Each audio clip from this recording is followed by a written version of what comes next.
tu mettras de côté ceux qui seront pleins. Alors elle y quitta. Elle ferma la porte sur elle et sur ses enfants, et lui présentait les vases, et elle versait. Lorsque les vases furent pleins, elle dit à son fils, présentez-moi encore un vase. Mais il lui répondit, il n'y a plus de vase. Et l'huile s'arrêta. Elle alla le rapporter à l'homme de Dieu, et il dit, va vendre l'huile et paye ta dette, et tu vivras, toi et tes fils, de ce qui te restera. Amen. L'homme de Dieu lui dit, va vendre de l'huile et paye ta dette. Amen. Amen. Quelqu'un peut dire amen plus fort. Amen. Nous sommes en train de parler comment un enfant de Dieu peut s'en sortir de la pauvreté. La première des causes qui essaie un peu de frapper les gens, c'est les endettements. Vous avez des dettes. Vous avez des dettes que vous avez eues et que vous n'arrivez pas à vous acquitter de cela.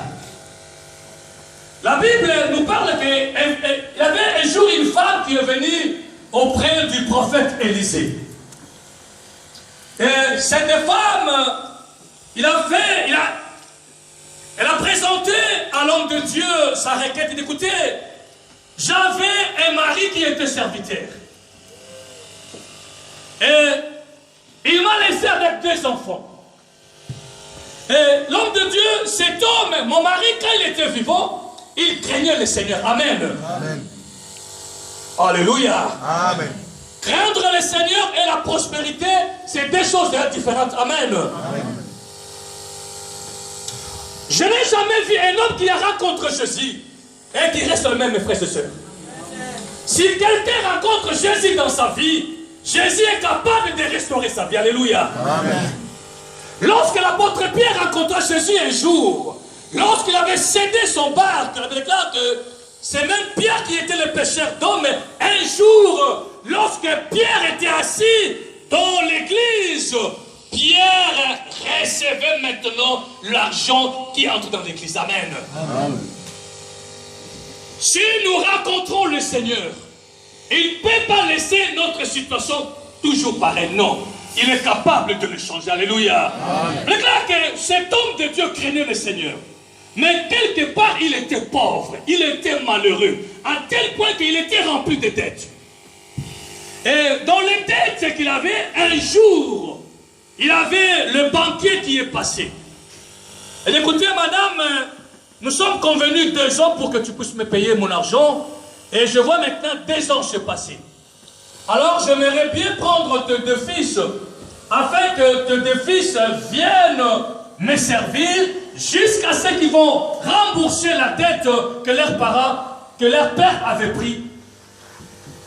Je déclare que cette parole ne plut à la femme de l'homme de Dieu. Elle est partie rapidement voir Élisée. Élisée dit à la femme, que dois-je faire pour toi? Qu'as-tu à la maison? Alléluia. Élisée dit à la femme, qu'as-tu à la maison? La femme qui dit, écoutez, l'homme de Dieu, je n'ai qu'une poignée de l'huile. Je n'ai qu'une petite quantité de l'huile. Élisée dit à la femme, va dehors et va demander des vases à tes voisins. N'en demande pas en petite quantité, mais demande de grandes quantités. Alléluia. Amen. Peuple de Dieu, je veux vous rassurer ce matin, il ne faut pas limiter ton Dieu. Amen. Ton Dieu, il est grand. Il peut faire des choses les plus grandes comme vous les pensez. Alléluia. Amen. Si vous croyez que ton Dieu est grand, il fera aussi des grandes choses avec toi. Amen. Cette femme, elle est partie dehors, elle a demandé des vases. Et Élisée lui a donné comme consigne, lorsque tu vas entrer dans ta maison, tu fermes ta maison avec tes fils et tu commences à déverser de l'huile dans chaque vase. Et pendant qu'elle remplissait, pendant qu'elle mettait de l'huile, La Bible déclare que chaque vase se multiplie. Alléluia. Tu as un Dieu de multiplication. Amen. Tu as un Dieu de la multiplication. Tu n'es pas un Dieu de la soustraction, mais tu es un Dieu de la multiplication. Il est capable de multiplier tes ressources. Il est capable de multiplier ce que tu as dans tes mains. Lorsque toutes les vases étaient remplis, la femme a demandé à ses fils, donne-moi encore notre vase. Elle a dit, écoutez maman, il n'y a plus de vase.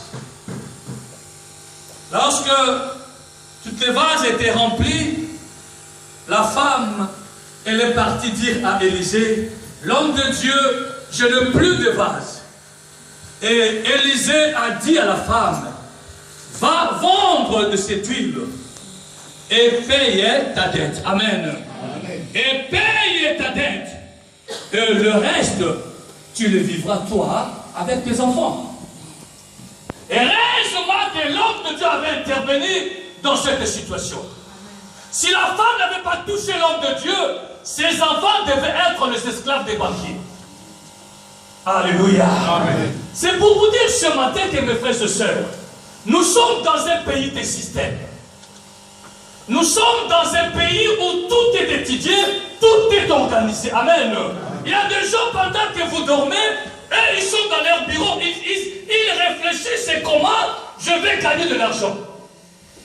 Alléluia. C'est ça que fait la banque. Ils sont là. Ils essaient un peu de voir, mais comment on peut gagner de l'argent sur les têtes des gens. Bon, mais écoutez, mais si nous gagnons 7 € dans la tête d'une personne, multiplié par 1 million de gens, ah, c'est que nous aurons déjà autant. Alléluia. Il y a des gens qui font des calculs pendant que vous dormez, mes frères et sœurs. Mais si on n'arrive pas à comprendre la réalité de cela, vous allez toujours commencer à payer les dettes de 2005 jusqu'à 2014 qui ne finira jamais. Alléluia.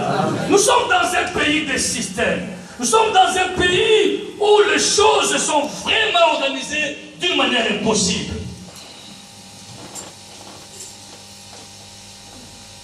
Les choses sont bien élaborées, sont bien étudiées. Ils cherchent les moyens comment ils doivent s'enrichir.